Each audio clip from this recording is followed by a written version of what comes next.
Shingeki no Kyojin es un anime que tiene algo en especial que me atrae.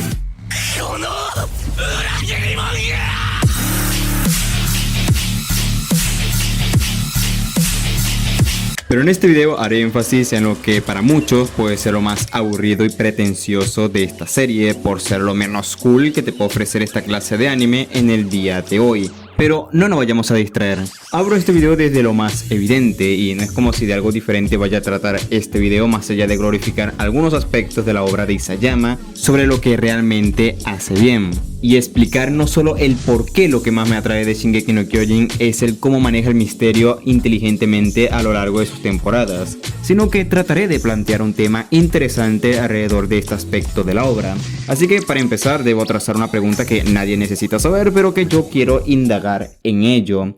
¿Shingeki no Kyojin es una serie que se pueda considerar de misterio? Debemos aclarar que todo este tema de clasificar un producto televisivo o cinematográfico puede llegar a ser muy relativo, ya que hoy en día dentro de las narrativas, y en este caso en especial como son las series, generalizando un poco, tienden a beber de varios géneros y no pertenecer exclusivamente a uno. Y una respuesta fácil para identificar sobre qué género pertenece tal cosa sería dirigirnos directamente a la Wikipedia, pero en este caso vamos a divagar un poco más al respecto, utilizando cosas de la Wikipedia obviamente. Si analizamos de dónde proviene este género de misterio para entrar realmente en debate sobre qué es Shingeki no Kyojin, primero hay que entender que si bien este género incursionó al cine a principios del siglo XX, adaptando novelas de misterio, estas obras solían ser películas de cine negro. Sin embargo, no nos vamos a encasillar tan lejos del tema por tanto tiempo, pero sigan escuchando. Habitualmente estas películas se caracterizaban como cine negro, girando en torno a hechos delictivos y criminales, conteniendo un fuerte contenido expresivo y evidentemente una estilización visual de blanco y negro. La premisa de este cine es simple, bueno, simple por el concepto, claro está, en el que consistía en un detective extremadamente intelectual de origen privado resuelve un crimen X, por lo que las historias se basaban en deducciones ingeniosas por parte del protagonista. Esto evidentemente a pasar del tiempo ha ido cambiando, por lo que hoy en día las fórmulas que inventamos para llamar la atención como son los géneros cinematográficos o televisivos ya no estancan a una obra o ni predomina como antes. De hecho, mientras investigaba para escribir este guión, he visto que tanto el misterio, el suspense y el thriller tienden a manejarse como fórmulas que los autores conjugan a su antojo. Isayama hace lo mismo y su forma para hacerlo es bastante interesante en su obra, aunque esta explicación ya está cayendo en el típico el agua moja que no puedo evitar caer. Ok, pero ¿de qué estábamos hablando? Sí, el misterio ya no es como antes. Ya para la segunda mitad del siglo XX el esquema se mantiene, pero se reemplazan los factores que conforman la estructura. El género muta, por decirlo de un modo. Se despega de lo local y se dirige hacia lo global. Ya no solamente perteneciendo a esta clase de películas del cine negro, como habíamos mencionado, por lo que esta representación se extrapola a dimensiones más grandes. Esto gracias a que nuevas mentes creativas utilizaron el misterio para relacionarlo con el suspenso. Ya desde aquí te digo que no es lo mismo, cada una busca diferentes reacciones del espectador, pero tanto el suspenso como el misterio se vuelven una fórmula para la misma historia para diferentes puntos de la narrativa. En estas películas se empiezan a incluir crímenes políticos y de guerra, donde el protagonista no es necesariamente un detective de naturaleza intelectual, y ya por este punto es donde entra Shingeki no Kyojin a la discusión. Claro, porque Eren es bastante tonto a veces.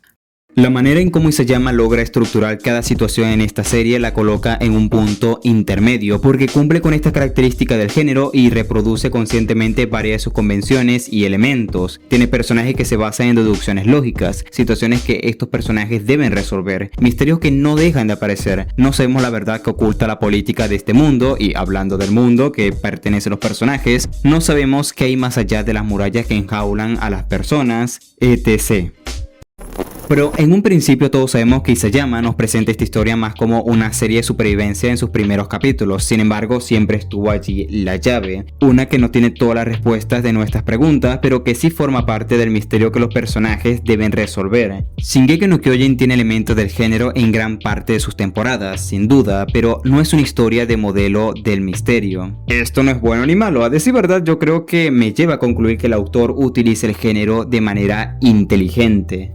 Y para ir concluyendo, no me parecería un error referirnos que Shingeki no Kyojin es una serie de misterio, pero sí me parecería un error decir que es una serie de misterio puro, como les expliqué antes, porque Shingeki no Kyojin parte de varios ejes: la supervivencia, el misterio y la guerra, presentándonos diferentes situaciones en este mismo orden. El misterio pasa a ser más como un proceso mediante el que se lleva a los personajes de la supervivencia a la guerra. Obviamente es esencial para los acontecimientos que surgen en el anime, pero Isayama lo lleva más a un nivel dramático, porque lo principal no es solo resolver el misterio, sino qué hacemos una vez que el misterio está resuelto, lo que es de cierta forma distinto. Esto se remarca cuando por fin descubrimos quién es el titán colosal y el titán acorazado. Claro, después Eren se agarra por los pelos con Reiner en un combate muy épico, recordándonos que seguimos viendo un anime de acción. Pero más tarde nos damos cuenta que el misterio alrededor de estos personajes no solo se queda con somos los traidores, sino que ocultamos algo más grande. Y lo mismo podemos hablar sobre el sótano de la casa de Eren. Después que por fin descubrimos qué secreto guardaba el sótano, un misterio que ha estado pidiendo ser resolvido desde la primera temporada, incluso no hallamos la respuesta de nuestras preguntas que el anime nos ha generado desde el principio, sino que abre paso a otro conflicto. Shingeki no Kyojin es una historia de misterio arquetípica, así es como lo maneja su mangaka. Esto me parece una virtud porque es capaz de involucrarte poco a poco a una historia de misterio sin que te des cuenta, hasta pasar a conflictos políticos. Para ello se vale justamente de un setup que no es propio del mismo género de misterio más convencional, y ese que te creas que vas a ver una historia posapocalíptica de supervivencia cuando tampoco es solo eso. Es una manera de jugar con el género de manera bastante interesante porque te sumerge en el punto de vista de Eren, que en un principio, al igual que nosotros y contrario al detective clásico, no sabe que está viviendo una historia de misterio y no una sobre la venganza.